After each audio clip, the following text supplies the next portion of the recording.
नमस्कार मित्रों, achievement point online classes में आपका स्वागत है।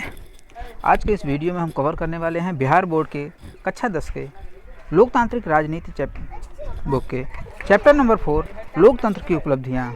आज के इस वीडियो में इसके सभी मोस्ट इम्पॉर्टेंट करंट अफेयर्स को हम लोग देखेंगे। तो आइए चलिए वीडियो को शुरू करते हैं और देखते हैं चैप्टर नंबर 4 लोकतंत्र की उपलब्धियाँ। आज दुनिया के लगभग 100 देशों में लोकतंत्र किसी न किसी रूप में विद्यमान है और लोकतंत्र में फैसले व्यक्ति विशेष द्वारा नहीं बल्कि सामूहिक सहमति के आधार पर लिए जाते हैं। ये लोकतंत्र की एक महत्वपूर्ण विशेषता है कि लोकतंत्र में जो फैसले होते हैं वो किसी एक व्यक्ति विशेष के द्वारा नहीं लिए जाते हैं बल्कि सामूहिक सहमति के आधार पर लिए जाते हैं। अब प्रश्न यह उठता है कि लोकतंत्र में सामूहिक सहमति बनती कैसी है, क्योंकि हम देखते हैं कि कोई भी फैसला मुख्यमंत्री या प्रधानमंत्री या राष्ट्रपति के द्वारा लिए जाते हैं।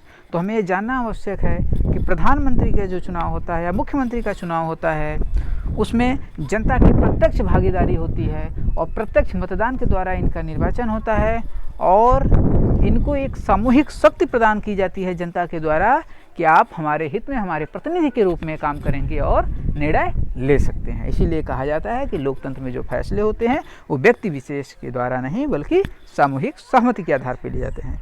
नेक्स्ट पॉइंट है कि जो गैर लोकतांत्रिक व्यवस्था होती है उसमें लोकतांत्रिक व्यवस्था की अपेक्षा फैसले शीघ्र और प्रभावी ढंग से लिए जाते हैं, लेकिन यह पूर्वाग्रह से लिए जाते हैं और जन कल्याण की दृष्टि से उपयोगी नहीं होते।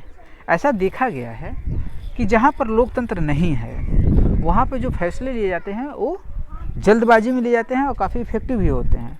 लेकिन सामान्य सी बात यह होती है कि ऐसे फैसले जो होते हैं वो व्यक्ति विशेष के लाभ के लिए लिए जाते हैं, न कि जन कल्याण की दृष्टि से।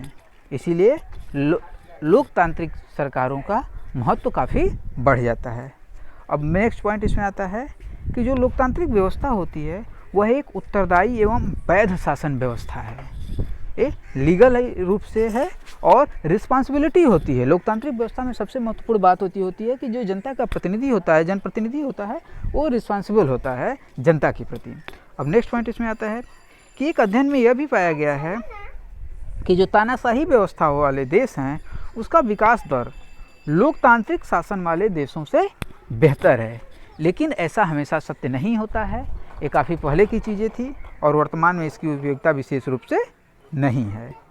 और नेक्स्ट बातें इसमें और आती हैं आगे कि लोकतांत्रिक शासन में विकास दर में कमी के बावजूद लोकतांत्रिक जो शासन व्यवस्था है उसका चयन ही सर्वोत्तम होगा, क्योंकि इनका जो विकास दर होता है वो सस्टेनेबल होता है, स्थिर होता है, न कि तानाशाही की तरह अचानक काफ़ी ज़्यादा विकास दर हो जाएगा फिर अचानक विकास की दरें गिर जाती है। विकास की दर जो डेवलपमेंट की रेट है वो तो हाई रहेगा, लेकिन जनता की जो कल्याण की बात आती है, जन कल्याण की बात आती है, गरीबों को ऊपर उठाने की बात आती है, वैसी चीज़ें तानाशाही में देखने को नहीं मिलता है।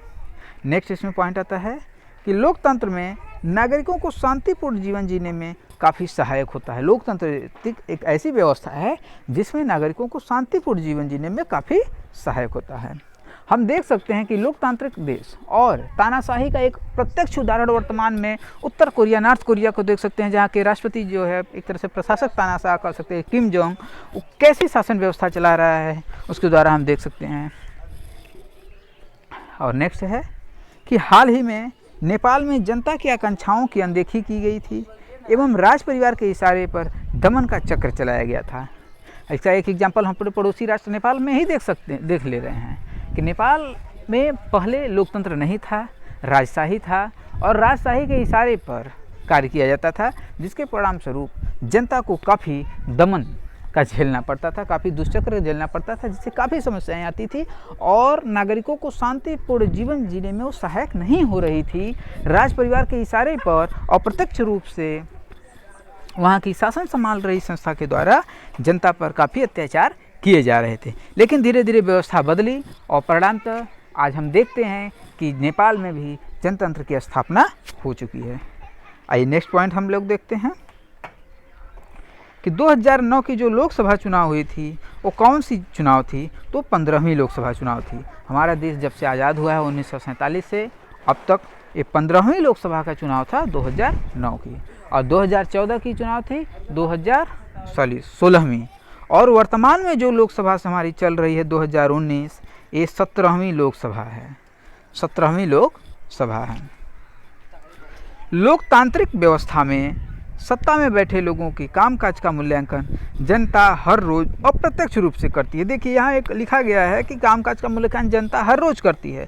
हम कैसे कह लेंगे कि जनता मूल्यांकन करती है, लेकिन आप व्यवहारिक रूप में देखिएगा कि जनता में, चाहे वो समाचार पत्रों को पढ़ करके, टीवी चैनलों के समाचार या डिबेट देख करके, या कार्यों के प्रदर्शन के आधार पर जनता एक रायशुमारी बनाती है और चर्चा पर चर्चा में भाग लेते हुए सामान्य रूप से भी कहती है सरकार तो ये काम अच्छा नहीं कर रही है, सरकार को ऐसे नहीं, इस काम को ऐसे करना चाहिए। वहाँ पर देखिए रोड कैसे टूट गया हुआ है, उस पर ध्यान नहीं देती है सरकार। यहाँ पर पानी की कितनी समस्याएं हैं। तो इस तरह के जो बिंदु उभर करके आते हैं जनता के बीच में चर्चा के दौरान सामान्यतः, तो ऐसे हम स्पष्ट रूप से प्रतिदिन देख सकते हैं व्यक्तियों के, जहाँ पर भी 4 लोग इकट्ठे होंगे, सामान्य रूप से चर्चा पर चर्चा होगी, उसमें अधिकांशतः ऐसी बातें सामने देखने को आती है। यह सरकार अच्छा कुछ काम की रहती है तो उसका भी आदमी को प्रशंसा का पात्र सरकार को बनाया जाता है। तो इस तरह हम ये कह सकते हैं कि लोकतांत्रिक जो व्यवस्था होती है उसमें जनता प्रत्येक दिन सरकार के कामकाज का मूल्यांकन करती है। नेक्स्ट इसमें पॉइंट आता है कि लोकतंत्र की सफलता के लिए भी यह भी आवश्यक होता है कि व्यक्ति के साथ साथ विभिन्न लोकतांत्रिक संस्थानों के भीतर भी आंतरिक लोकतंत्र आवश्यक हो। यहाँ पर कहने का तात्पर्य यह है कि लोकतांत्रिक संस्था, जितनी भी लोकतांत्रिक संस्थाएं हैं, उनके अंदर आंतरिक लोकतंत्र की व्यवस्था में भी लोकतंत्र आवश्यक होना चाहिए। जैसे अगर हम देख सकते हैं कि लोकतंत्र में जो विभिन्न राजनीतिक दल होते हैं, उन राजनीतिक दलों के बीच में भी आंतरिक लोकतंत्र की कमी पाया जाता है।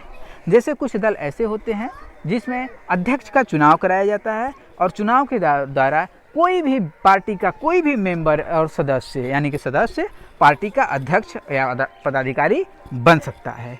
लेकिन कुछ ऐसी भी पार्टियां हैं जो कि वंशवाद पर आधारित हैं, उनमें वंश परंपरा को ही निर्वहन किया जाता है।